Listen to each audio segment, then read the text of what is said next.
Hello friends, आज हम technical analysis की इस क्लास में कंटिन्यूएशन पैटर्न को स्टडी करेंगे। पिछली क्लास में हमने रिवर्सल पैटर्न के सारे चार्ट पैटर्न स्टडी किए थे। अब हम कंटिन्यूएशन पैटर्न स्टडी करेंगे। कंटिन्यूएशन पैटर्न बेसिकली होता क्या है? कंटिन्यूएशन पैटर्न वो पैटर्न होता है जिसमें ऑनगोइंग ट्रेंड के अंदर ही मार्केट वापस से पैटर्न बना के रिज्यूम करके वापस से ऊपर की तरफ में मूव करता है या नीचे की तरफ में मूव करता है। तो सेम डायरेक्शन में मार्केट मूव करता है जिस डायरेक्शन में मार्केट पहले से चल रहा होता है। इसमें होता क्या है कि एक सर्टेन डायरेक्शन में मार्केट सपोज चल रहा है, उसके बाद में एक लेवल के बाद में वो रीब्रीथ करता है, पॉज करता है। पॉज करने के बाद में मार्केट फिर से रिज्यूम होता है। तो जो पॉज वाला जो पीरियड होता है वो कंसोलिडेशन पीरियड होता है। वो साइडवेज वहां पर मूवमेंट्स आते हैं। साइडवेज मूवमेंट आने के बाद में फिर से फ्रेश असॉल्ट होता है विद द सिग्निफिकेंट स्ट्रेंथ। अच्छा एक स्ट्रेंथ वहां पर बिल्ड करता है और वापस से राइज कर जाता है ऊपर की तरफ। सपोज देखिए ये एक मार्केट का चार्ट पैटर्न है, इस तरीके से मार्केट मूव कर रहा है और मार्केट में कहीं ना कहीं इस तरीके के जाके मूव आए, यानी कि जो मार्केट था, मार्केट का ट्रेंड क्या था, ऑनगोइंग ट्रेंड था ऊपर की तरफ। और उसके बाद में ये पॉज आया, मार्केट में एक छोटा पीरियड आया इस तरीके का। ये पीरियड कौन सा पीरियड है? ये कंसोलिडेशन पीरियड है। मार्केट ने पॉज किया, पॉज करने के बाद में कुछ टाइम बाद मार्केट ने फिर से रिज्यूम किया ऊपर की तरफ। यहाँ पर क्या होगा कि यहाँ पर फिर से फ्रेश असॉल्ट आएंगे with the regain of the strength को वापस से रीगेन करने के लिए ये पॉजेज आते हैं। यहाँ पर एक साइडवेज मूवमेंट होता है और एक इंडिसीजन की कंडीशन आ जाती है बायर्स और सेलर्स के लिए। थोड़ा सा कंफ्यूजन बनता है कि यहाँ पर मार्केट ऊपर का मूव करेगा या मार्केट का जो ट्रेंड था वो एग्जॉस्ट हो चुका है, मार्केट वापस से नीचे आएगा या मार्केट ऊपर जाएगा। तो जो एनालिसिस की समझ रखता है उसको समझ में आता है कि मार्केट यहाँ पर पॉज ले रहा है, छोटा पॉज ले रहा है, यहाँ से वापस से इसको रीगेन करेगा स्ट्रेंथ को और फिर से फ्रेश असॉल्ट्स देगा मार्केट। तो मार्केट फिर से ऊपर की तरफ मूव करेगा। मार्केट सेम डायरेक्शन में मूव करेगा जिस डायरेक्शन में मार्केट चल रहा था। ये अप साइड का मूव है। अगर ये मूव डाउन साइड का होता तो डाउन साइड में भी इसी हिसाब का मूव कर रहा होता।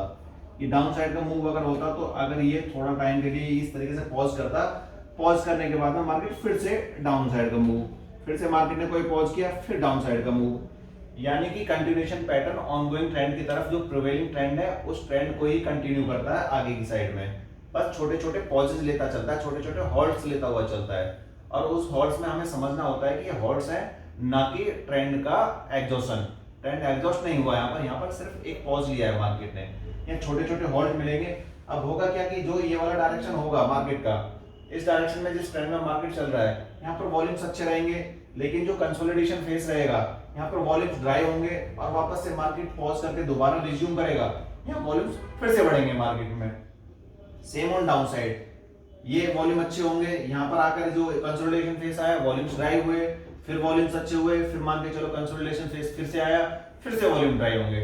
तो यहाँ पर ब्रेकआउट जो आता है वो वॉल्यूम्स के साथ में आता है, अच्छे वॉल्यूम्स के साथ में आता है। और जो प्रिवेलिंग ट्रेंड रहता है पहले से, जिस ट्रेंड में मार्केट मूव कर रहा होता है वहां भी वॉल्यूम्स अच्छे आ रहे होते हैं। लेकिन जो फेस कंसोलिडेशन में आता है, जो एक साइडवेज मूवमेंट स्टार्ट हो जाता है, वहां पर वॉल्यूम्स ड्राई हो जाते हैं और बायर और सेलर इंडिसीजन की कंडीशन में आते हैं। कंटिन्यूएशन पैटर्न कितने तरीके का होता है ये एक बार देखते हैं। हम कई सारे चार्ट पैटर्न्स पर स्टडी करेंगे कंटिन्यूएशन पैटर्न में, लेकिन अभी हम जो स्टडी करेंगे वो फ्लैग पैटर्न और दूसरा पेनेंट्स। पेनेंट्स पर और फ्लैग पैटर्न के ऊपर स्टडी करेंगे। फ्लैग पैटर्न में सिमेट्रिकल फ्लैग पैटर्न हो सकता है, असेंडिंग फ्लैग पैटर्न हो सकता है, डिसेंडिंग फ्लैग पैटर्न हो सकता है। लेकिन बेसिकली जो मार्केट में मूवमेंट हमें मिलेगा वो असेंडिंग और डिसेंडिंग फ्लैग पैटर्न के अंदर मिलेगा। असेंडिंग और डिसेंडिंग फ्लैग पैटर्न कौन सा हो गया? पहले फ्लैग पैटर्न को ही देख लेते हैं। इसमें हमने लिया असेंडिंग फ्लैग पैटर्न, या फिर हम इसको कहें बुलिश फ्लैग पैटर्न। बुलिश बोले इसको, असेंडिंग बोले इसको, या फिर एक्यूमुलेशन बोले। मार्केट में कुछ इस तरीके का मार्केट का मूव रहता है। ये मार्केट का मूव है, यानी कि मार्केट ऊपर की तरफ ट्रेंड मार्केट का बना हुआ है। यहाँ पर जाकर मार्केट ने पॉज लेना स्टार्ट किया और पॉज लिया एक इस सपोर्ट और रेसिस्टेंस के रेंज के अंदर। ये आपका रेसिस्टेंस हो गया, ये आपका सपोर्ट हो गया। ये ट्रेंड लाइन बाद में ड्रॉ करेंगी, पहले चार्ट मूव कर लेगा, लेकिन मैंने आपको पहले ड्रॉ कर दिया है ताकि आपको समझ आए कि मार्केट किस फेज में जाके मूव करने वाली है। ये मार्केट ने मूव किया तो मतलब एक सर्टेन एक इस तरीके का एक फेस बन गया मार्केट का, जिसमें जाके मार्केट ने मूवमेंट देना स्टार्ट किया। यानी कि अब तक जो इसका रेंज था वो रेंज था एक ट्रेंड के अंदर, अप ट्रेंड के अंदर रेंज था मार्केट का मूवमेंट का, लेकिन वो अप ट्रेंड बदलकर वापस से कंसोलिडेशन वाले ट्रेंड में मार्केट ने मूवमेंट करना स्टार्ट कर दिया। जो ये कंसोलिडेशन वाला जो फेस रहता है, ये छोटा फेस रहता है, इसमें आप ये मान के चलिए 5 से 10 कैंडल तक का ये एक फेस रहता है, और अमूमन हम इसे इंट्राडे चार्ट पर या फिर डेली चार्ट पर ही स्टडी करते हैं। वीकली चार्ट पर और मंथली चार्ट पर इसका जो वैलिडेशन होता है वो थोड़ा सस्पेक्टिव रहता है, तो हम इसको देखेंगे डेली चार्ट पर या फिर आर्ली चार्ट पर, यानी कि इंट्राडे चार्ट के ऊपर। और दूसरी चीज ये कि ये ज्यादा बड़े टाइम फ्रेम पर अगर बनता है तब भी सस्पेक्ट रहता है, तो आप इसको 5 से 10 कैंडल के बीच में अगर आपको ये तैयार होकर पैटर्न मिल रहा है, तब ये पैटर्न का जो वैलिडेशन होगा वो ज्यादा इफेक्टिव होगा, रादर देन कि इसका लंबा एक आपका टाइम पीरियड अगर बन जाता है, बहुत सारी कैंडल्स में ये वाला पैटर्न ड्रॉ होता है, तो ये बेकार हो जाता है। क्योंकि इसका जो डिपिक्शन जो होता है चार्ट के ऊपर वो इस तरीके का होता है। मार्केट ने ये मूव दे रखा है, ये वाला इसका फ्लैग पोल हुआ, क्योंकि मार्केट इस साइड में मूव कर रहा था और यहाँ पर आके ऐसे मूव करना स्टार्ट किया, तो इसका जो पिक्चर है वो पिक्चर ऐसे दिखना चाहिए जैसे कि फ्लैग। अगर आपका ये पीरियड बहुत लंबा हो जाता तो फ्लैग वाला पिक्चर नहीं आता, तो सेम फ्लैग वाला पिक्चर आना चाहिए। और मार्केट जिस डायरेक्शन में चल रहा था तो मार्केट उसी डायरेक्शन में वापस से ब्रेकआउट देगा। ठीक है, यहाँ पर क्या था, एक अच्छे वॉल्यूम्स के साथ में मार्केट प्रिवेलिंग ट्रेंड के साथ में था। प्रिवेलिंग ट्रेंड क्या था हमारा, ऊपर का। यहाँ क्या हुआ, एक कंसोलिडेशन वाला फेस हुआ। यहाँ पर वॉल्यूम्स ठीक ठाक आ रहे थे जब तक मार्केट ऊपर के ट्रेंड में चल रहा था। जब मार्केट कंसोलिडेशन वाले फेस में फंसा, यहाँ पर वॉल्यूम ड्राई हुए, ये इंडिसीजन की कंडीशन हुई। यहाँ पर मार्केट में बायर और सेलर ये समझ नहीं पा रहे थे कि मार्केट का जो ट्रेंड है वो एग्जॉस्ट हो चुका है, मार्केट रिवर्सल लेगी या मार्केट पॉज करने के बाद में रिज्यूम करेगी। लेकिन जब रिज्यूम कर गया, जब रिज्यूम मार्केट करता है तो रिज्यूम करता है अच्छे वॉल्यूम्स के साथ में। यहाँ पर फिर से वॉल्यूम्स आपको अच्छे आते हैं। अब इसमें दो कंडीशन हो सकती है आपकी, जो बायर्स इसमें पहले से बैठे हुए हैं ट्रेंड के साथ में, वो बायर्स कंटिन्यू रह सकते हैं। और दूसरी कंडीशन क्या रहती है, यहाँ पर जो ब्रेकआउट आया, ये ब्रेकआउट आया इसमें मार्केट में, ये ब्रेकआउट आया, तो यहां पर क्या कर सकते हैं, फ्रेश बाय का एंट्री। यहां से फ्रेश बाय का एंट्री किया और अपना टारगेट जितना आपका फ्लैग पोल बन रहा है, जहां से आपका फ्लैग पोल बनना स्टार्ट हुआ है, लगभग उतना आपका टारगेट यहां पर मार्केट में आपको मिल जाएगा। तो ये एक जो नए जो कस्टमर्स होते हैं, जो नए ट्रेडर्स होते हैं, उनके लिए एंट्री के लिए अच्छा मौका रहता है और प्रॉफिट को बार बार रीप करने का मौका रहता है। जो पहले से ट्रेंड के अंदर है और इस कंसोलिडेशन फेज में आके अपनी पोजीशन को एग्जिट कर रहे हैं, वो वापस से यहाँ पर एंट्री ले सकते हैं और अपना वापस से प्रॉफिट रीप कर सकते हैं। और इस तरीके के जो पैटर्न होते हैं, फ्लैग पैटर्न होते हैं, इसकी एक और कैरेक्टरिस्टिक ये होता है, ये चार्ट्स पे बार बार देखने को आपको मिल जाते हैं। तो आप बार बार आपको जब भी चार्ट पे देखने को मिलता है आपको ये, और ये इजी विजिबल रहता है, और इसका जो ऑथेंटिसिटी रहता है वो भी, और रिलायबिलिटी रहता है वो मार्केट में काफी अच्छा रहता है। इस तरह के ट्रेंड पे जब भी आपको ब्रेकआउट या ब्रेकडाउन मिलेंगे तो काफी अच्छे मूवमेंट्स मिलेंगे, आपको प्रॉफिट करने का जो अपॉर्चुनिटी रहेगा वो काफी अच्छा रहेगा। तो आप फ्रेश ट्रेडर हैं तब भी यहाँ पे एंट्री कीजिए, और आप इस ट्रेंड के अंदर बैठे हुए हैं तब भी आप इस ट्रेंड के साथ में कंटिन्यू रहिए। अगला कौन सा होगा, अगला होगा ये आपका हो गया बुलिश, दूसरा हो गया बियरिश।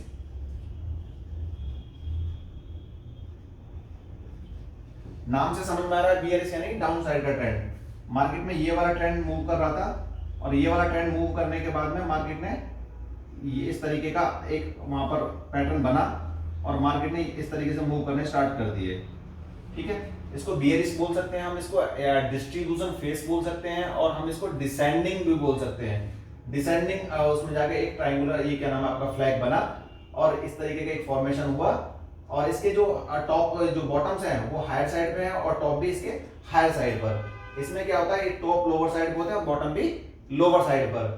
तो डिफरेंस समझ में आया। बुलिश में क्या होता है कि टॉप जो होता है वो लोअर साइड पे होता है और बॉटम जो रहता है वो भी लोअर साइड पर, यानी कि हर बॉटम पिछले बॉटम से छोटा रहता है और हर टॉप पिछले टॉप से छोटा रहता है बुलिश पैटर्न के अंदर। और बियरिश पैटर्न के अंदर क्या रहता है, हर बॉटम पिछले बॉटम से बड़ा होता है और हर टॉप पिछले टॉप से बड़ा होता है। लेकिन यहाँ पर जाकर एक ब्रेकडाउन जैसी स्थिति फिर से मिलती है, मार्केट ब्रेकडाउन करता है और सेम कंडीशन बनती है जो आप बुलिश पैटर्न में देख रहे थे। यहाँ पे वॉल्यूम्स अच्छे आएंगे जब ये फ्लैग पोल तैयार हो रहा है। ये ऐसे अगर मैं इसको ड्रॉ कर दूं तो आपको एक फ्लैग की तरह ये दिखने लग जाएगा। तो ये फ्लैग का फ्लैग पोल हो गया या फिर मास्ट हो गया, और मास्ट के ऊपर ये फ्लैग हो गया। जब फ्लैग वाला जो एरिया आएगा ये इसको बोलेंगे कंसोलिडेशन पीरियड, साइडवेज मूवमेंट जहां पर होंगी। यहाँ पे मार्केट ने साइडवेज मूव किया और मार्केट वापस से जब ब्रेक डाउन किया नीचे की तरफ तो फिर से हैवी वॉल्यूम्स के साथ किया, और यहाँ पर मार्केट में वॉल्यूम फिर से ऐसे ड्राई आने लग गए थे। ये ड्राई वॉल्यूम्स आ रहे थे, बहुत थोड़े थोड़े वॉल्यूम आ रहे थे जब मार्केट इस कंसोलिडेशन फेज में था, इंडिसीजन जैसी कंडीशन थी। यहाँ पे अच्छे वॉल्यूम्स आए, मार्केट ने ब्रेक डाउन दिया। इसको मैं एक एग्जांपल के जरिए आपको फिर से समझा सकता हूं। जैसे कि आपने वैष्णो देवी की चढ़ाई स्टार्ट करी, आप एक सांस में एक ही बार में पूरा वैष्णो देवी के टॉप तक नहीं पहुंचते, बीच बीच में आप रुकते हो, रुकने के बाद में रीबर्थ करते हो और अपने आप को रिप्लेनिश करते हो और फिर से फ्रेश असॉल्ट करते हो with the regain of the strength. एक एनर्जी लेने के बाद में, री एनर्जाइज होने के बाद में वापस से आप ऊपर की तरफ मूव करते हो, फिर आप ब्रेक लेते हो कहीं पर जाकर, फिर वहां पर रेस्ट करते हो, वहां पर रुकते हो, आराम करते हो और वापस से री एनर्जाइज होने के बाद में फिर से आप ऊपर की तरफ मूव करते हो।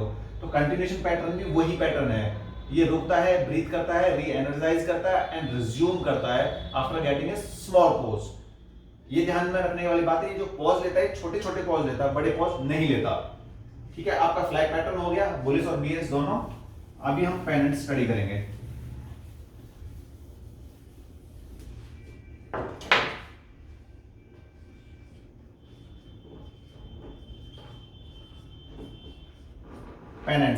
पेनेंट्स क्या होता है? पेनेंट्स होता है एक सिमेट्रिकल ट्राइंगल की तरह, इसका जो लुक रहता है वो सिमेट्रिकल ट्राइंगल की तरह रहता है, देखने में आपको लगेगा सिमेट्रिकल ट्राइंगल, जैसे कि ये वाला ट्राइंगुलर। ये सिमेट्रिकल ट्राइंगुलर था, हमने पिछले रिवर्सल चार्ट पैटर्न में पढ़ा था, सिमेट्रिकल ट्राइंगुलर, असेंडिंग और डिसेंडिंग ट्राइंगुलर। लेकिन ट्राइंगुलर में और पेनेंट में फर्क क्या रहता है? इसमें फ्लैग की तरह फ्लैग पोल होता है, ये फ्लैग पोल होता है इसमें फ्लैग की तरह, और यहाँ पर आकर एक पेनेंट बनता है जिसमें जो कन्वर्ज जो लाइन होती है, ट्रेंड लाइन, वो एक पॉइंट पे जाके कन्वर्ज होती हैं। कन्वर्ज होने के बाद में वहां पर वो खत्म हो जाता है और उससे पहले पहले मार्केट में ब्रेकआउट या ब्रेकडाउन आ जाता है।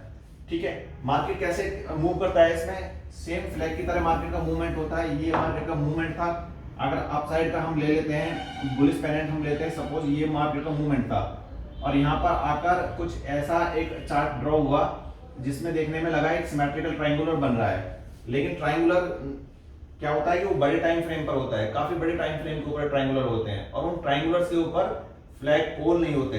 पेनेंट के ऊपर क्या होता है? फ्लैग पोल की तरह एक पोल होता है, मास्ट होता है इसके ऊपर भी। यानी कि जो इसका जो देखने का जो तरीका होता है वो ऐसा होता है, जो दिखता है ना वो चार्ट के ऊपर जो डायरेक्शन होता है वो ऐसा होता है। अगर मैं इसमें एक लाइन ड्रॉ कर दूं तो कुछ ये ऐसा दिखेगा। आप देखिए, इसी तरीके का चार्ट पे पैटर्न आ रहा निकल कर, ये पैटर्न आपका बना।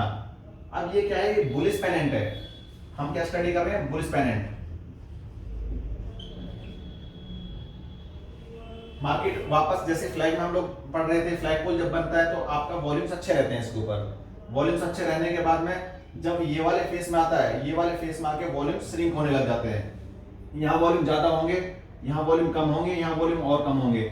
जैसे जैसे ये कन्वर्जिंग लाइन के पास में जाता चला जाता है मार्केट, जो प्राइस का एक्शन होता है वो धीरे धीरे धीरे धीरे जब कन्वर्जिंग लाइन के पास जाता है, जहां पर दोनों पॉइंट पर वो कन्वर्ज हो रहा है, धीरे धीरे वॉल्यूम्स आपके कम होने शुरू हो जाते हैं। यहाँ थोड़ा सा वॉल्यूम ज्यादा है, यहाँ वॉल्यूम कम है, यहाँ वॉल्यूम और कम है और यहाँ वॉल्यूम और कम है। धीरे धीरे वॉल्यूम श्रिंक होते हैं और होने के बाद में क्या होता है? मार्केट वापस से रिज्यूम कर जाता है उस डायरेक्शन में जिस डायरेक्शन में मार्केट पहले चल रहा था। मार्केट अपसाइड का था, थोड़े टाइम के लिए मार्केट ने पॉज लिया, पॉज लेने के बाद में मार्केट ने फिर से रीगेन किया। ये जो फिर से रीगेन किया, ये फ्रेश असॉल्ट करता है with the regain of strength. पूरा यहाँ पे आने के बाद में क्या करता है मार्केट? जो साइडवेज का जो मूवमेंट था, जो कंसोलिडेशन में जो मूवमेंट आ रहा था, इसमें ये अपने आप को रीबर्थ कर रहा था। बर्थिंग करने के बाद में, पूरा रेस्ट करने के बाद में, पूरी एनर्जी के साथ में फिर से ये मार्केट ब्रेकआउट देता है। तो यहाँ पर क्या देख रहे थे हम? वॉल्यूम ज्यादा थे, फिर वॉल्यूम कम हुए, फिर वॉल्यूम और कम हुए और लगभग वॉल्यूम धीरे धीरे बिल्कुल ही एग्जॉस्ट हो गए थे। लेकिन जब ये ब्रेकआउट आया तो ये ब्रेकआउट आने के ऊपर यहाँ पे वापस से वॉल्यूम्स का जो साइज था वो बढ़ने लग गया और अच्छे वॉल्यूम्स के साथ में मार्केट में एक आपको मूवमेंट मिला ऊपर की साइड की रैली का। अब इसका टारगेट क्या? टारगेट भी लगभग इतना रहेगा जितना इसका फ्लैग पोल तैयार हुआ है, वो लगभग इसका टारगेट रहेगा। पेनेंट की दूसरी चीज क्या है, मैं अभी आपको बता भी रहा था, ये छोटे टाइम फ्रेम पर होते हैं। फ्लैग भी और पेनेंट भी दोनों छोटे टाइम फ्रेम पर होते हैं। ये भी फ्लैग की तरह रैपिडली आपको चार्ट पर दिख जाएगा। चार्ट पे जगह जगह जगह जगह जगह जगह आपको इस तरीके के पेनेंट आपको दिख जाएंगे और आपको एक अच्छी अपॉर्चुनिटी देते रहेंगे आपको बाइंग साइड की और सेल साइड की एंट्रीज की। ये आपका ब्रेकआउट पॉइंट हुआ। अगर जो पैटर्न के अंदर इसमें पहले से बैठा हुआ था चार्ट के अंदर, स्टॉक के अंदर, या तो वो पोजीशन को कंटिन्यू करे या फिर जो निकल चुके थे मार्केट से बाहर वो वापस से यहाँ पर बाय साइड का एंट्री लें। और अपने अच्छे प्रॉफिट्स इसमें रखें। स्टॉप लॉसेस रखें अपना, यहाँ से थोड़ा सा नीचे अपना स्टॉप लॉसेस रखें, जो एडजेसेंट जो सेकंड लो होगा उससे थोड़ा सा नीचे अपना स्टॉप लॉस रखें और टारगेट अपना पूरा रखें जैसा फ्लो आपका तैयार हुआ था। तो ये है आपका बुलिश पेनेंट। अब मैं बियरिश पेनेंट की बात करता हूं।